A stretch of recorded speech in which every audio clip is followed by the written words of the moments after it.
মিনহুম ইয়াতলু আলাইহিম আয়াতিহি ওয়া ইউযাক্কিহিম ওয়া ইউআল্লিমুহুমুল কিতাবা ওয়াল হিকমা। পারা নম্বর 28, সূরার নাম সূরা জুমআ, আয়াত নম্বর 2। আল্লাহ পাক জগতের মানুষকে জানিয়ে দিলেন, হে দুনিয়ার মানুষেরা, আমি আমার নবীকে পাঠাইব, আমি আমার রাসূলকে পাঠাইব। শুধু মুসলমান তোমাদের জন্য নয়, আমি আল্লাহ পাক নবীকে পাঠাইছি হিন্দুদের জন্য, খ্রিস্টানদের জন্য, বৌদ্ধদের জন্য, तमाम দলমতের জন্য, আসমানের জন্য, জমিনের জন্য, গাছপালা তরুলতার জন্য, সবার জন্য। ওমা আরসালনাকা ইল্লা রাহমাতাল লিল আলামিন, সবার জন্য জগৎ গুরু করে পাঠাইলাম, বিশ্বের মহান নেতা করে পাঠাইলাম। আমার নবী হলেন আকাশ সমান। হিন্দুরা যদি আকাশের দিকে তাকায় আকাশ দেখতে পাবে, খ্রিস্টানরা যদি আকাশ দেখতে চাই আকাশ দেখতে পাবে, তুমি আমি যদি আকাশ দেখতে চাই আকাশ দেখতে পাবে। সবাই আকাশের দিকে যেই তাকাবে সেই আকাশ দেখতে পাবে। আমার নবীর আদর্শ যে গলায় ঝুলিয়ে নিতে চাইবে, পৃথিবীর জমিনে দামি মানুষ হয়ে যাবে। তোমার ছোট বাচ্চাটাকে ষষ্ঠ যদি বাচ্চা বানাইতে চাও, আমার নবীর আদর্শটা গলায় ঝুলিয়ে নাও। ষষ্ঠ নওজোয়ান যদি হতে চাও, আমার নবীর আদর্শটা গলায় ঝুলিয়ে নাও। হে পৃথিবীর মানুষেরা, হিন্দু বলো, খ্রিস্টান বলো, বৌদ্ধ বলো, জৈন বলো, আমার রাসূলুল্লাহর আদর্শ যাহারাই গলায় ঝুলিয়ে নেবে, পৃথিবীর জমিনে কামিয়াব হয়ে যাবে, দামি মানুষ হয়ে যাবে, আর পরকালে হাসতে হাসতে জান্নাতি হবে। জোরে হবে না? জোরে বলি নারে তাকবীর, নারে তাকবীর, নারে রিসালাত। আমার রাসূল সাল্লাল্লাহু আলাইহি ওয়াসাল্লাম পৃথিবীর জমিনে যখন আসবেন, এই নওজোয়ান যুবক যারা, আমাদের মুরব্বীদের ওয়াজ শোনা শেষ হয়ে গেছে। এইটুকু বেলা থেকে মুরব্বীরা ওয়াজ শুনে শুনে আজকে চুল দাড়ি সাদা হয়েছে, চামড়া জড়ো হয়ে গেছে। আর ওয়াজ শুনতে হবে না, ওয়াজ শুনবে এই নওজোয়ান যুবকরা, এই যুবতীরা, ছোট ছোট ছেলেরা, মেয়েরা, যুবক যুবতীরা ওয়াজ শুনবে। রাত দিন শুধু হিন্দি গান, রাত দিন শুধু মোবাইলে গুনাহ করে, রাত দিন মোবাইলে ভিডিও কল করে, মেসেঞ্জার করে, hi hello I love you, রাত দিন চলে। কত গুনাহ করবে বলো যুবক? ইসলামের সবচেয়ে বেশি অবদান নওজোয়ান যুবকদের। নবীকে সবচেয়ে বেশি মোহাব্বত করেছিল নওজোয়ান যুবকরা। আল্লাহর নবীর জন্য সবচেয়ে বেশি জীবন দিয়েছে নওজোয়ান যুবকরা। ইসলামের ঝান্ডা উঁচু করে ধরেছিল সবচেয়ে বেশি নওজোয়ান যুবকেরা। আমার রাসূল সাল্লাল্লাহু আলাইহি সাল্লাম সবচেয়ে বেশি ভালোবাসতেন নওজোয়ান যুবকদের, বেশি বেশি ভালোবাসতেন নওজোয়ান যুবকদের। এই যে এখানে দেখেন না, পুরুষের চাইতে মহিলার সংখ্যা বেশি। আল্লাহর নবীর মহব্বতে সর্বপ্রথমে কোন পুরুষ জীবন দেয় নাই, জীবন দিয়েছিল মহিলা। জানেন আপনারা? জানেন সুমাইয়া রাদিয়াল্লাহু তাআলা আনহা আল্লাহর নবীকে মহব্বত করেছিল, কালেমা পড়েছিল। আল্লাহ রাসূল খাবে তাই নবীর জন্য রুটি বানিয়ে রাখতো। নিজের সন্তান আম্মারকে বলতো, আম্মার তুমি রাসূলকে নিয়ে যাও, অমুকের বাড়ি নিয়ে যাও, অমুকের বাড়ি নিয়ে যাও, কালেমার দাওয়াতের জন্য নিয়ে যাও। আম্মার সঙ্গে করে নিয়ে যেত নবীর জন্য। সুমাইয়া রাদিয়াল্লাহু তাআলা আনহা রুটি বানিয়ে রেখে দিত, নবী তার হাতে খাবার খেতেন, দিনের দাওয়াতে নিয়ে যেতেন। বেঈমানরা জানতে পেরেছিল, মা সুমাইয়াকে গাছে বেঁধে রেখেছিল। হে সুমাইয়া, নবী নবী করা বন্ধ করে দে। মা সুমাইয়াকে খেজুর গাছে বেঁধে রেখে দিয়েছিল। মা সুমাইয়া রাদিয়াল্লাহু তাআলা আনহার হাত পা বাঁধা। বাড়ি যাচ্ছ নাকি? যাও। এ মুসলমান সোনার টুকরো বন্ধুরা, আমার সুধী মানুষেরা, সেই মা সুমাইয়া রাদিয়াল্লাহু তাআলা আনহাকে গাছে বেঁধেছিল আর বলেছিল উলঙ্গ করে দেই মহিলাটাকে। মা সুমাইয়াকে উলঙ্গ করে দিয়েছিল, বলেছিল সুমাইয়া কালেমা ত্যাগ করে দে, কালেমা ত্যাগ করে দে, নবী নবী করা বন্ধ করে দে। সেদিন মা সুমাইয়া যখন বলেছিল, বেঈমানের দল, যে নবীকে ভালোবেসেছি, নবী নবী করব সেই দিন পর্যন্ত দেহের রক্ত চলবে যতদিন পর্যন্ত। বেঈমানরা মা সুমাইয়াকে জমিনে চিৎ করে শুইয়েছিল। এই দিকে তাকাও, ডান হাত আর ডান পা এক রশিতে বেঁধে গাছের মধ্যে বেঁধে দিয়েছিল, বাম হাত বাম পা অপর এক রশিতে বেঁধে আর এক গাছের টান দিয়ে বেঁধে দিয়েছিল। বেঈমানের দল বড় একটা বর্ষা নিয়ে এসেছিল আর মা সুমাইয়ার লজ্জা স্থানে ভরে দিয়েছিল।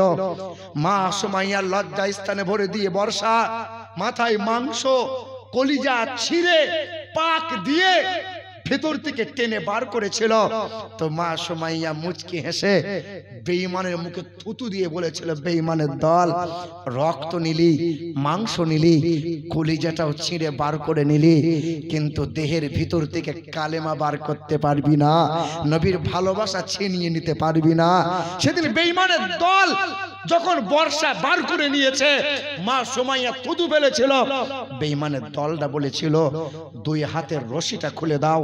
হাত পায়ে রশি খুলে দিয়ে এই রশিটা ঘোড়ার পিঠে বেঁধেছিল, ডান দিকে রশিটা ডান দিকে ঘোড়ার পিঠে, বাম দিকে রশিটা বাম দিকে ঘোড়ার পিঠে, একসঙ্গে দুই ঘোড়ার পিঠে চাবুক মেরেছিল। দ্রুত বেগে দুই দিকে দুই ঘোড়া ছুটে গিয়েছিল। মা সুমাইয়ার দেহটা দুই খণ্ড হয়েছিল, দুই দিকে দুই খণ্ড, চেহারা আলাদা হয়ে গেল। মা সুমাইয়ার দেহের রক্ত মাংস ছন্ন ছন্ন হয়ে গেল। মা সুমাইয়াকে যখন শহীদ হয়েছিল দ্বিপ্রহরের সময়, আর সন্ধ্যা যখন সূর্য অস্ত যায়, মাগরিবের ওয়াক্ত হয়, তখনও মা সুমাইয়ার দেহের ভিতর থেকে কালেমায়ে লা ইলাহা ইল্লাল্লাহু মুহাম্মাদুর রাসূলুল্লাহ এই কালেমা জবান থেকে বার হয়। জোরে বলো। ইমানদার ছিল, নবীর মহব্বত ছিল তারা। মুসলমান সোনার টুকরো বন্ধুরা আমার, আল্লাহ রাসূল সবচেয়ে বেশি ভালোবেসেছিল নওজোয়ান যুবকদের। এই আমার নওজোয়ান যুবকেরা, আমার নবীকে মহব্বত করে নাও। আর কত গুনাহ করবে মোবাইলে, আর কত গুনাহ করবে। রাতের বেলায় গুনাহ তো কম হলো না, দিনের বেলায় গুনাহ কম হলো না। কতদিন করলে গুনাহ করলে তুমি শান্ত হবে বলো? আল্লাহর নবীর সামনে মুখটা কেমনে দেখাইবে বলো? অনেক অতীতকালের ঘটনা। 23 বছর এক নওজোয়ান নুরানি চেহারাওয়ালা ফুটফুটে যুবক ছিল, গরিব ঘরের ছেলে ছিল, বাবা নাই, মায়ের কাছে থাকতো, কর্ম করে মায়ের হাতে অর্থ তুলে দিত, সংসার কষ্ট করে চলে। ওই নওজোয়ান এক দোকানে কর্মচারী কাজ করে, আর প্রতিদিন একটা মহিলা, রূপবতী মহিলা ওই নওজোয়ান যুবকের দিকে নজর দেয়। আহারে, নওজোয়ান নুরানি চেহারা, 23 বছরের ফুটফুটে চেহারা, কেমনে যুবককে পাওয়া যায়, কেমনে যুবককে ফাঁদে ফেলানো যায়? ওই নওজোয়ান যুবক আল্লাহর বুজুর্গ বান্দা ছিল, নামাজ কাজা করতো না, তাহাজ্জুদের নামাজ ফেল করে না, সকাল সন্ধ্যায় দরুদ পড়ে। নওজোয়ান যুবক বড় আদর্শবান। ওই রূপবতী মহিলা মনে মনে মহব্বত করে নিয়েছে। দোকানের সামনে গিয়ে এক বস্তা সামান কিনেছে। মালিককে বলে, ও দোকানের মালিক, এই বস্তার সামানটা আমার নিয়ে যাওয়া সম্ভব নয়, তোমার এই কর্মচারী যুবকটাকে বলিও আমার বাড়িতে নামিয়ে দিয়ে আসবে। সন্ধ্যা যখন হয়ে গেল, দোকান বন্ধ করে, এ নওজোয়ান, এই বস্তাটা নিয়ে যাও, ওই মহিলার দরজার সামনে নামিয়ে দিয়াও। সঙ্গে সঙ্গে নওজোয়ান যুবকটা বস্তা মাথায় তুলে নিল, ওই মহিলার বাড়িতে গেল, ভিতরে দরজার ভিতরে দিয়ে এসে ওই ভিতরে গিয়ে বস্তা নামিয়ে দাও। যেমন যুবকটা ভিতরে যাই, ছুটে এসে মহিলা দরজা লক করে দেয়। বস্তা নামাইয়ে বাড়ি ফিরতে চাই, মহিলা ছুটে এসে যুবকের হাত ধরে নেয়। ওই মহিলা চোখের পানি ফেলে, ওই মহিলা চোখের পানি ফেলে বলে, এ যুবক, আমি তোমাকে বড় ভালোবাসি। আহারে, কিন্তু নওজোয়ান যুবক আল্লাহর ভয়ে কান্না শুরু করে দেয়। ও দয়ার মালিক আল্লাহ, তুমি আমাকে হেফাজত করে নাও। এই চোখ দিয়ে কখনো হারাম জিনিস দেখি নাই, এই হাত দিয়ে কখনো হারাম জিনিস ছুঁই নাই, পা দিয়ে হারামে কখনো যাই নাই। ও দয়ার মালিক আল্লাহ, আমাকে রাস্তা বার করে দাও। কিছু সময় পর নওজোয়ান যুবকটা বলে, বোন আমার, তোমার ঘরে কি বাথরুম আছে? বলে, হ্যাঁ বাথরুম আছে। যুবকটা বাথরুমে গেল, বাম হাতে করে পায়খানা উঠাইয়ে গোটা দেহের মাঝে পায়খানা লাগিয়ে নিল। পায়খানা লাগিয়ে নেওয়ার পরে যখন বাথরুম থেকে বার হয়, ওই মহিলা বলে, পাগল, এ পাগল, বেরিয়ে যা, ঘর থেকে বেরিয়ে যা। যুবকটা ঘর থেকে বার হয়ে যায়, হাসতে হাসতে যাই, ঘরে গিয়ে গোসল করে নিল, তাহাজ্জুদের নামাজ পড়ে নিল, শুকরানার নামাজ পড়ে মালিকের দরবারে দুই হাত তুলে বলল, ওগো দয়ার মালিক আল্লাহ, জীবনে কখনো গুনাহ করি নাই, আল্লাহ তুমি আমাকে হেফাজত করে নিয়েছো, আজ আল্লাহ তুমি আমাকে বাঁচিয়ে নিলে, ওগো দয়ার মালিক আল্লাহ, জীবনে যেন কখনো গুনার কাজ না করি, আল্লাহ তুমি আমাকে হেফাজত করে নিও। যুবকটা মালিকের দরবারে শুকরিয়া জানাই। সকাল হয়ে গেল, পা পা করে হাঁটতে থাকে, পথের ধারে মানুষেরা নাক লাগিয়ে শুঁকতে থাকে, না না না, সেই দুর্গন্ধ শোকে না। সবাই বলে, নওজোয়ান, তোমার দেহ থেকে সুগন্ধ পাওয়া যায়। কিসের সুগন্ধ? এই খুশবু আতরটা কোন বাজারে পাওয়া যায়, কোন দোকানে পাওয়া যায়? ওই নওজোয়ান যুবক বলে, এই আতর, এই খুশবুটা দুনিয়ার কোন বাজারে নয়, দুনিয়ার কোন দোকানে নয়, আল্লাহ পাক রব্বুল আলামিনকে খুশি করানোর জন্য দুনিয়া থেকে, দুনিয়ার গুনাহ থেকে আমি বেঁচেছি, দুনিয়ার গুনাহ থেকে আমি নিজেকে সরিয়ে নিয়ে দুর্গন্ধ লাগিয়েছিলাম, তাই তো আল্লাহ পাক খুশি হয়ে আমার চেহারায় জান্নাতের খুশবু দিয়ে খুশবুদার বানিয়ে নিয়েছে। এ যুবক, আল্লাহকে ভয় করো। রাসূলুল্লাহর সামনে তোমাকে দাঁড়াইতে হবে। কত গুনাহ করবে। কিছু কিছু মানুষ আছে গুনাহ করে, আর গুনাহ করার পরে হতাশা হয়ে যায়, না না, আমি হয়তো নামাজ পড়লে আর পছন্দ আল্লাহ করবে না, আমি আল্লাহর কাছে চাইলে পরে আল্লাহ আর পছন্দ করবে না। এ মুসলমান, তুমি আর কেমনে গুনাহ করলে? তুমি কি জানো না, নবীজির জামানায় এক সাহাবী ছিল, এক নওজোয়ান মানুষ ছিল।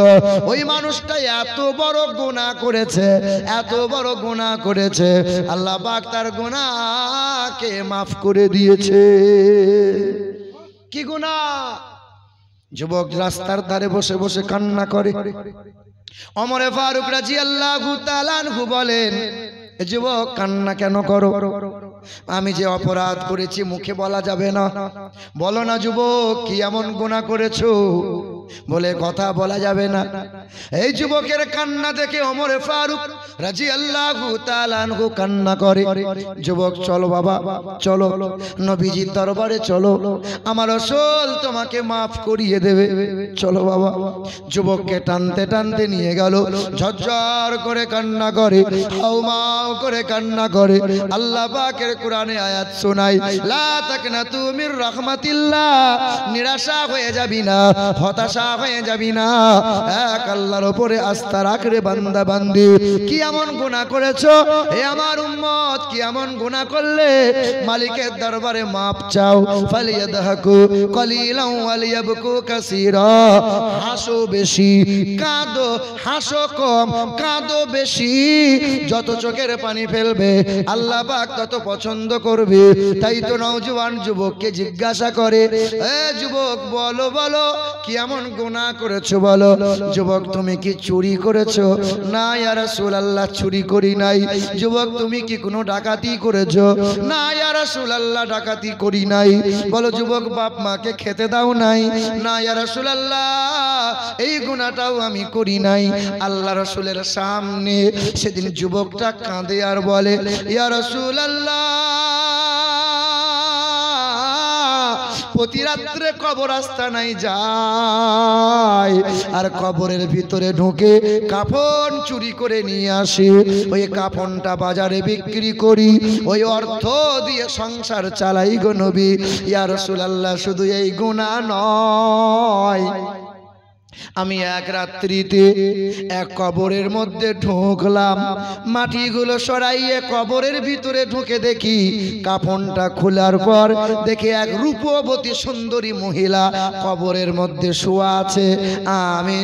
আমি সেই গুনাহগার, যে গুনাহ মানুষ করতে পারে না, যে গুনাহ পশু প্রাণী করে না, এই রকম জঘন্য গুনাহ করেছি গো নবী। আমার লোভ সামলাতে পারি নাই, নফসের তাড়নায় পড়ে শয়তান শয়তানের ধোঁকায় পড়ে ওই কবরের ভিতরে ওই মহিলার সঙ্গে ব্যভিচারে লিপ্ত হয়ে গেলাম, আমি গুনাহের কাজ করে ফেললাম। যখন আমি গুনাহ করে আমি কবর থেকে বাহির হচ্ছিলাম, তখন ওই যুবতী মহিলা লাশটা কাঁদে আর বলে, হে যুবক, আল্লাহর ভয় কি হয় না? জাহান্নামের ভয় কি হয় না? আল্লাহর সামনে কি কোনোদিন দাঁড়াইবি না? রে যুবক, আমাকে শেষ গোসলটা দিয়ে কবরের মধ্যে শোয়াইয়া দিয়ে চলে গেল। আমাকে গোটা কবরস্থানের ভিতরে না পাক করে দিলি। এই না পাক অবস্থায় হাসরের ময়দানে দাঁড়াইতে হবে না রে যুবক, না। তোর কি আল্লাহর ভয় হয় না?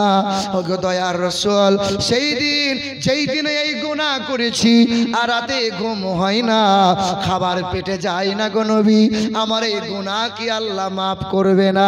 আমি ওই পাহাড়ে দাঁড়াইয়ে দাঁড়াইয়ে মালিকের দিকে চেয়ে চেয়ে ইস্তেগফার করে কান্না করেছি। ওগো দয়ার রাসূল, আল্লাহ কি আমার গুনাহ মাফ করবে না? জিবরাইল ফেরেশতা এলেন, নবীকে সুসংবাদ দিয়ে গেলেন, ওগো আল্লাহ রাসূল, নওজোয়ানকে বলে দেন যে পরিমাণে চোখের পানি ফেলে তওবা করেছে, ইস্তেগফার করেছে, আল্লাহ বড় দয়ালু দাতা, গফুর ও গফফার নামের ওসিলায়, রহিম ও রহমান নামের ওসিলায় আল্লাহ পাক ওই বান্দার গুনাহগুলো মাফ করে দিয়েছে। এ যুবক, এ আমার ছেলেরা, মেয়েরা, আমার ভাই বোনেরা, ঐতিহাসিক আলোচনা হবে। কমিটির ছেলেদের আবদার, হুজুর হাদিস কোরআন জীবনী তো অনেক হলো, একটু ঐতিহাসিক আলোচনা হবে। মুসলমান ভাইরা আমার, ও শিক্ষিত বন্ধুরা, পৃথিবীর জমিনে আল্লাহ রাসূল সাল্লাল্লাহু আলাইহি ওয়াসাল্লাম যখন আসলেন তিনি সোমবারের দিনে। আল্লাহ রাসূল যখন পৃথিবীর জমিনে আসলেন, মা আমেনা ফুঁপিয়ে ফুঁপিয়ে চোখের পানি ফেলেছিল, ফুঁপিয়ে ফুঁপিয়ে চোখের পানি ফেলল। আব্দুল মুত্তালিব শ্বশুর আর শাশুড়ি মা ছুটে এসে বলল, মা আমিনা, কাঁদিস না রে মা আমিনা, কাঁদিস না। কেন কাঁদবি রে? এত সুন্দর ফুটফুটে নুরানি চেহারা ওয়ালা সন্তান পেলি, আহারে কাঁদিস না, চোখের পানি ফেলিস না। সেই দিন মা আমিনা চোখের পানি ফেলে বলেছিল, আব্বা, ও আমার শাশুড়ি মা, আমার আব্বা, আমার মা, আমার কান্নার একটাই কারণ, আমার স্বামী নাই। আজ আমার স্বামী আব্দুল্লাহ যদি হায়াতে থাকতো, আমার পুত্র সন্তান মোহাম্মদকে দেখে আনন্দে আত্মহারা হয়ে যেত, ছুটে এসে আমার আব্দুল্লাহ আমার মোহাম্মদের কপালে চুমা দিত, মক্কার বাজার থেকে একটা খেলনা কিনে নিয়ে আসতো, আমার মোহাম্মদ সেই খেলনা নিয়ে খেলা করতো। আজ আমার আব্দুল্লাহ নাই। আল্লাহ যেন বলতেছিল, এ আমিনা, আজ আব্দুল্লাহ নাই বলে হতাশা হবি না। আরে আব্দুল্লাহ যদি থাকতো, মক্কার বাজার থেকে কয় টাকার খেলনা নিয়ে আসতো, আমি আল্লাহ পাক আমার বন্ধুর জন্য আকাশের চাঁদকে আমি আল্লাহ খেলনা বানিয়ে দিলাম। আল্লাহর নবীর চাচা হযরতে আব্বাস রাদিয়াল্লাহু তাআলা আনহু বলেন, ওগো আল্লাহর রাসূল, আপনি 12 তারিখে ভূমিষ্ঠ হলেন, 14 তারিখে রাত্রিতে পূর্ণিমার রাত ছিল, ওই পূর্ণিমা রাত্রিতে আমি আপনাকে দেখতে গিয়েছিলাম। আপনাকে দেখে আমি দেখলাম দুলনায় শুয়েছিলেন, আকাশের দিকে আঙ্গুলে ইশারা করছিলেন। এক আঙ্গুলের ইশারায় আকাশের চাঁদটা নড়তেছিল, একবার ডান দিকে যাইতেছিল, একবার বাম দিকে যাইতেছিল, যেদিকে ইশারা করছিল আকাশের চাঁদ নড়ছিল। আল্লাহ রাসূল ওই দিন বলতেছিলেন, চাচা আপনি কি জানেন না, শিশুকালে আব্বাকে পাই নাই, আব্বা কাঁধে চড়ে কোনোদিন ঘোরাই নাই, আব্বা আমাকে সান্ত্বনা দেয় নাই, কারণ আমার আব্বা নাই। কানাল কামার ইউনাজিনি ওয়া ইউহাকিনি ওয়া ইয়ামনাউনি মিনাল বুকা। ও চাচা, আপনি কি জানেন না, আল্লাহ পাক পাক রব্বুল আলামিন আমার জন্য আকাশের চাঁদটাকে খেলনা বানিয়েছিলেন। আকাশের চাঁদটা আমাকে সান্ত্বনা দিত, আকাশের চাঁদটা আমাকে গল্প শোনাইত। আমি নবী ওই আকাশের চাঁদ নিয়ে খেলা করতাম। এবার বলো যুবক যুবতী যারা পৃথিবীর জমিন থেকে সর্বপ্রথমে যিনি চাঁদে গিয়েছিলেন ওই বৈজ্ঞানিকের নাম কি কারো জানা আছে? ইতিহাস বলছি, কারো জানা আছে কি নাম? ওই বৈজ্ঞানিকের নাম হলো নীল আর্মস্ট্রং। শুনছেন? 1969 সালে জুলাই মাসের 20 তারিখে রাত 11টার সময় তিনি চাঁদে পা রেখেছিলেন। নাম হলো নীল আর্মস্ট্রং। চাঁদ থেকে ফিরে আসার পর সাংবাদিকরা প্রশ্ন করেছিল, স্যার আপনি যে চাঁদে গেলেন চাঁদের কি পেলেন? ওই দিন ওই বৈজ্ঞানিকটা বলেছিল, চাঁদে বিন্দুমাত্র অক্সিজেন নাই, চাঁদের মাটিটা কোনো উর্বরতা নাই। 3 নম্বর, চাঁদে কালো রেখা দাগ দেখতে পেলাম। সাংবাদিকরা প্রশ্ন করলো, স্যার আপনি যে চাঁদে কালো রেখা কালো দাগ দেখতে পেলেন, এই দাগটা কিসের দাগ? ওই দিন বৈজ্ঞানিক নীল আর্মস্ট্রং বলেছিল, আমাকে রিসার্চ করতে দাও। 6 মাস রিসার্চ করার পরে মিশর আজহার ইউনিভার্সিটিতে বক্তব্য রাখতে গিয়ে বলেছিলেন, আমি রিসার্চ করে দেখলাম, কোরআন পড়লাম, বাইবেল পড়লাম, ইকতারাবাতিস সাআতু ওয়ান শাক্কাল কামার, আমি জানতে পারলাম পৃথিবীর জমিন থেকে একজন বিশ্বের মহান নেতা আঙ্গুলে করে ইশারা করেছিল, যার আঙ্গুলের ইশারায় আকাশের চাঁদ 2 টুকরা হয়েছিল, আবার তারই আঙ্গুলের ইশারায় আকাশের চাঁদটা জোড়া লেগেছিল।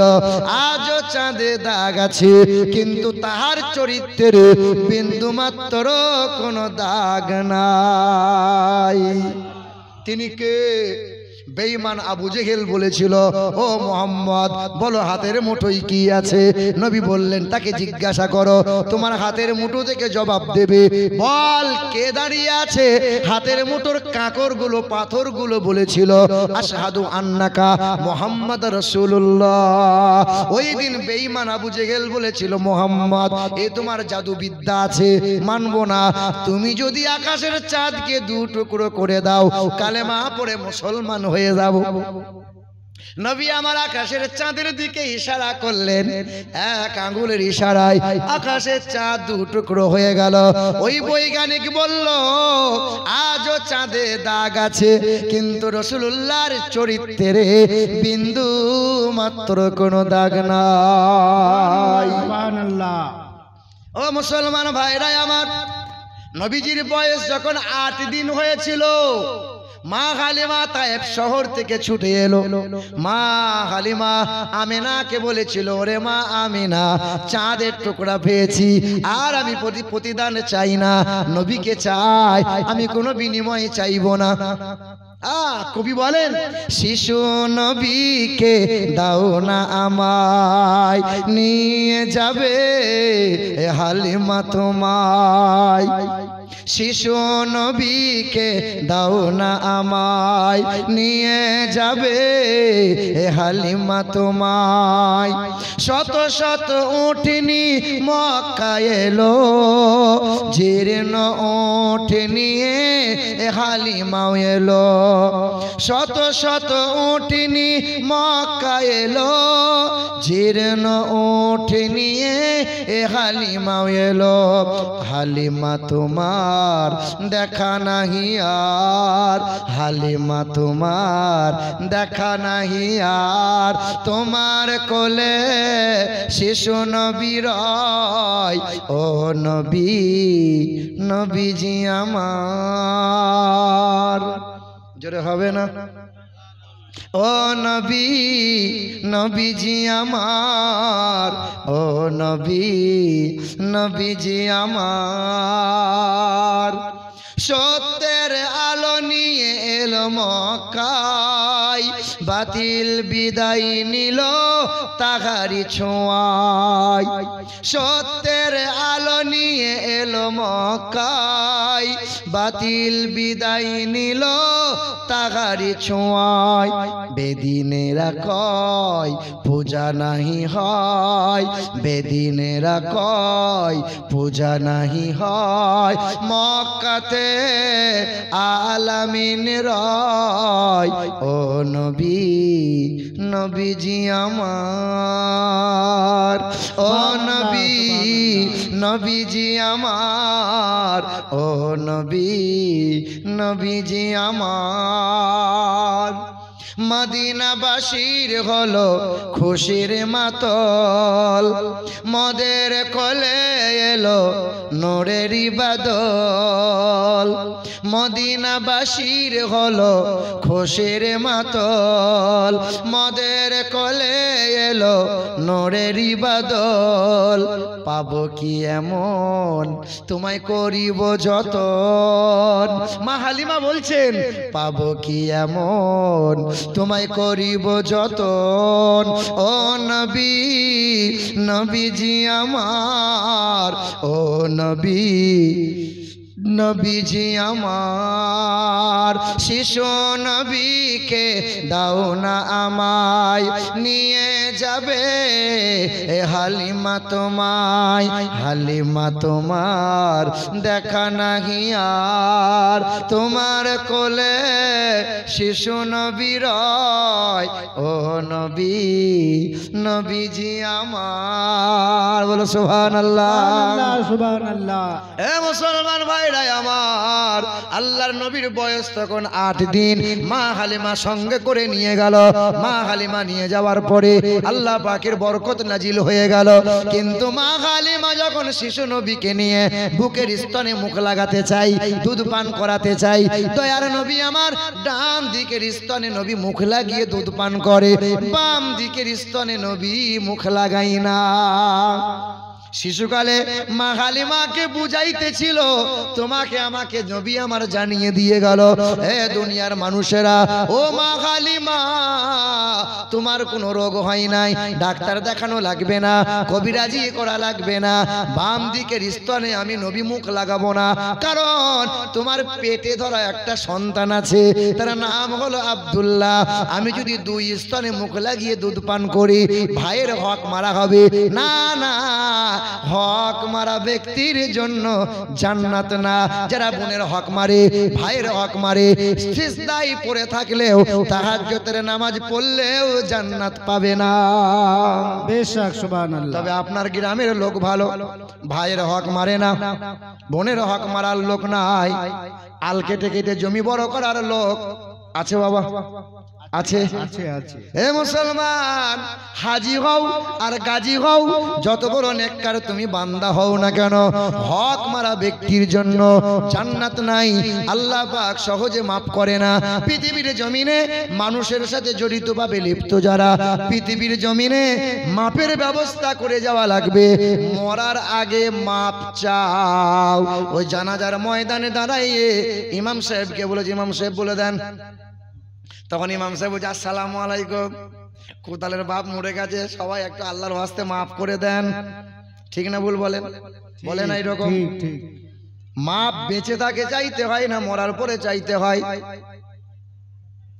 বেঁচে থাকতে চাইতে হয় আরে পর্দা বেঁচে থাকতে করতে হয় মরার পরে পর্দা তেমন করে লাভ নাই কথা বলে না কেন যুবতী মেয়েরা পর্দা করবে সারা জীবন আই বড় বিটি ছেলেরা পোশাক খুলে দিল ন্যাংটা পোশাক পরে নিল দে বুড়ি বয়সে বলছে হিজাব করতে হবে কি বলছে বলো বুড়ি বয়সে হিজাব করে আর তেমন লাভ পাওয়া যায় এ মুসলমান ভাইরা আমার ও সোনার চাঁদ বন্ধুরা আমার সুধী মানুষেরা একটু ধ্যান দাও আল্লাহর নবী সাল্লাল্লাহু আলাইহি ওয়াসাল্লামের আদর্শ গলায় ঝুলিয়ে নিল আদর্শ গলায় ঝুলিয়ে নিয়ে কত শত বৈজ্ঞানিকরা কত শত পণ্ডিতেরা কালেমা লা ইলাহা ইল্লাল্লাহু মুহাম্মাদুর রাসূলুল্লাহ কালেমা পড়ে ঈমানদার হয়ে একজনা আল্লাহ পাকের ওলি বান্দা হয়ে গেল।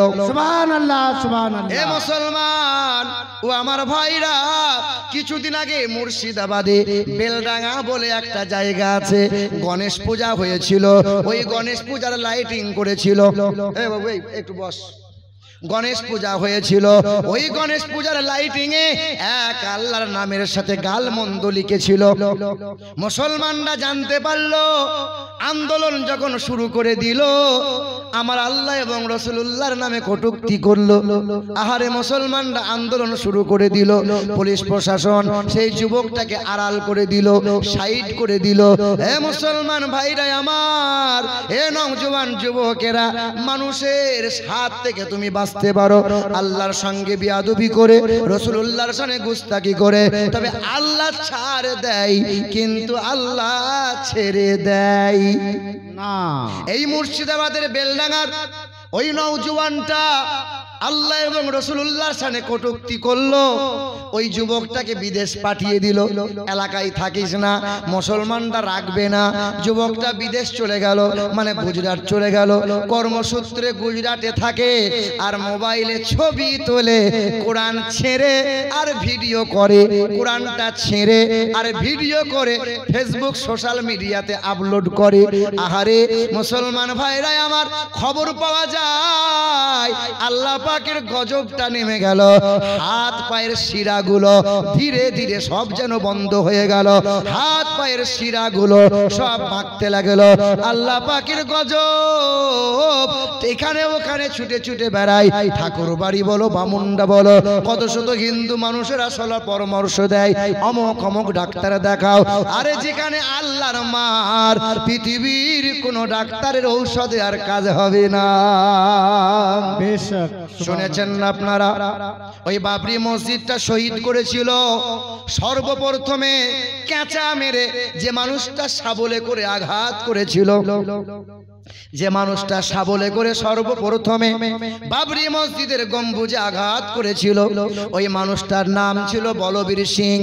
আহারে নেতাদের উস্কানিমূলক মন্তব্য, নেতাদের ব্রেন ওয়াশ করা নিয়ে, আহারে ব্রেন চিন্তাধারা চেঞ্জ হয়েছিল।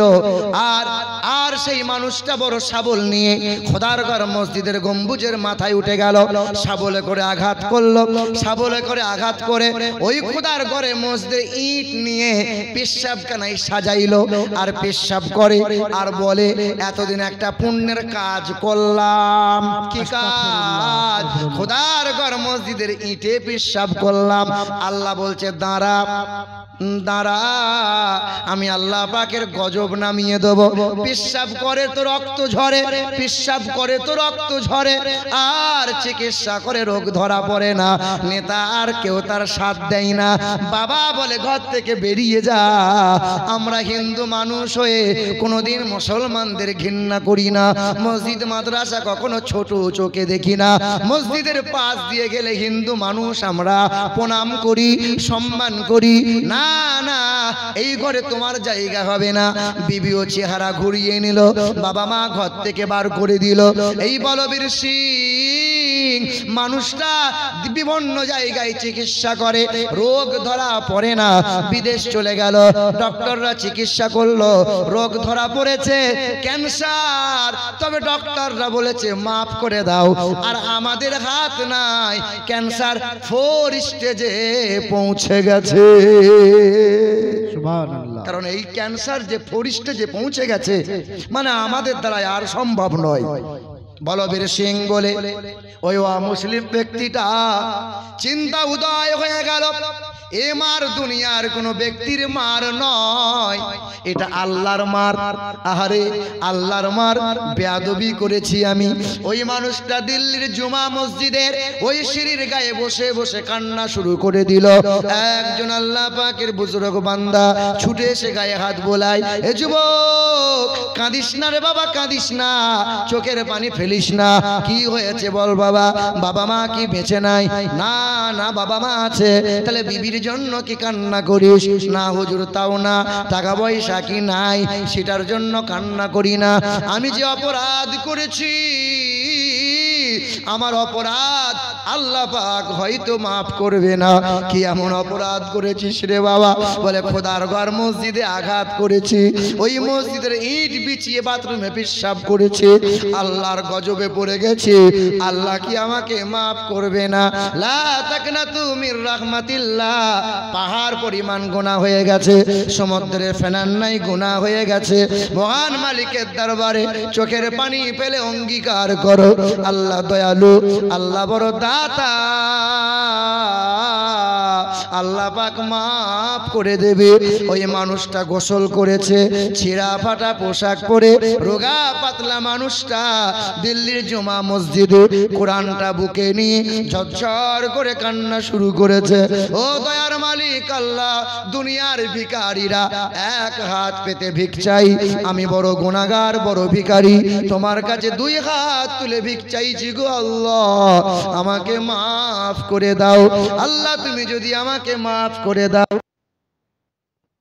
এই মানুষটা বলতেছিল, আমি সেই নগণ্য গুনাহগার, আমি সেই জঘন্য অপরাধী, মসজিদ আঘাত করেছি আমি, মসজিদে আঘাত করেছি আমি, মসজিদের ইটে পেশাব করেছি আমি, আল্লাহ পাক আমাকে যেন মাফ করে দেয়। কালেমা পড়ে নিয়েছি, কোরআন বুকে তুলে নিয়েছি, আমার জন্য দোয়া করো যেন কোরআন বুকে নিয়ে কালেমা পড়তে পড়তে মৃত্যুবরণ করতে পারে। সুবহানাল্লাহ, সুবহানাল্লাহ।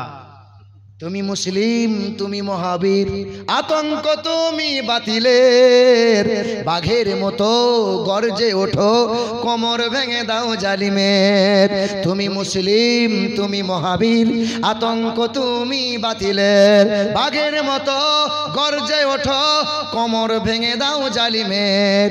নতুন করে এঁকেছে ওরা নীল নকশা ষড়যন্ত্রের, নতুন করে এঁকেছে ওরা নীল নকশা ষড়যন্ত্রের, দিবা স্বপ্নে বিভোর ওরা বিজয় থামাতে দিনের। ওরা জানে না আমাদের ইতিহাস, ওরা জানে না আমাদের ইতিহাস, আমরা সৈনিক রসুলের। তুমি মুসলিম, তুমি মহাবীর, আতঙ্ক তুমি বাতিলের, বাঘের মতো গর্জে ওঠো, কোমর ভেঙে দাও জালিমের। বলো সুবহানাল্লাহ। নারায়ে তাকবীর, নারায়ে রিসালাত। সামাজিক সম্প্রীতি নষ্টের নামে, সামাজিক সম্প্রীতি নষ্টের নামে চালছে ওরা দাবার চাল, ইসলামের বিরোধিতা করতে ওরা সর্বদাই যে বড় মাতাল। সামাজিক সম্প্রীতি নষ্টের নামে চালছে ওরা দাবার চাল, ইসলামের বিরুদ্ধে বদনাম রটাতে ওরা সর্বদাই মাতাল। মুসলিম তুমি জেগে ওঠো, বাঁচাও সম্মান মুমিনের।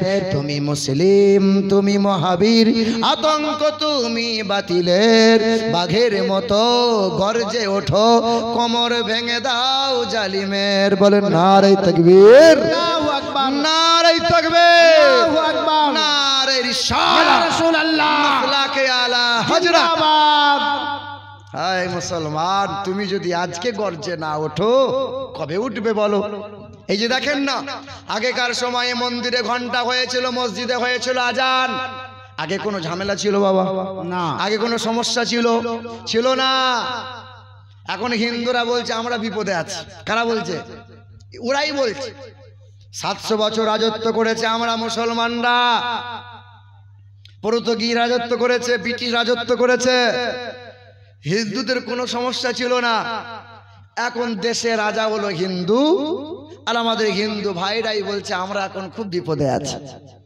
হ্যাঁ গো, শুনছেন না কিছু কিছু কট্টরপন্থীদের কথা? ওরা বলছে মুসলমানগুলোকে গাছে ঝুলিয়ে এলোপাতারি খেলা, আবার কেউ কেউ বলছে মুসলমানদের দাড়ি ধরে ছিঁড়ে দে, আবার কেউ বলছে মুসলমানগুলোকে দেশ থেকে তারা। বলছে কি বলছে না বলো? জি হ্যাঁ, আমরা মুসলমানরা ঘুমিয়ে আছি, আমরা মুসলমানরা নীরব আছি, কিন্তু মুসলমান যেদিন জেগে যাবে সেদিন কি আর পার পাবে? কি বলছেন বলেন? হ্যাঁ, জঙ্গলের রাজা সিংহ ঘুমিয়ে আছে, আর ভেড়ার দল সিংহের লেজ নিয়ে খেলা করছে। যে ভেড়ার দল বলছে আমরাই রাজা। ও ভেড়া জানে না যে সিংহের ঘুম ভেঙে গেলে ভেড়া ম্যা বলার কি আর সুযোগ পাবে? কথা বোঝে না, কথা বুঝতে পারছেন না? এ মুসলমান ভাইরা আমার, দেশের মাটিতে সবচেয়ে অবদান আমাদের বেশি। এই দেশের মাটিতে জয় হিন্দ বলে স্লোগান সর্বপ্রথম দিয়েছিল মুসলমান, তার নাম হলো আবিদ হাসান। এই দেশের মাটিতে ইনকিলাব জিন্দাবাদ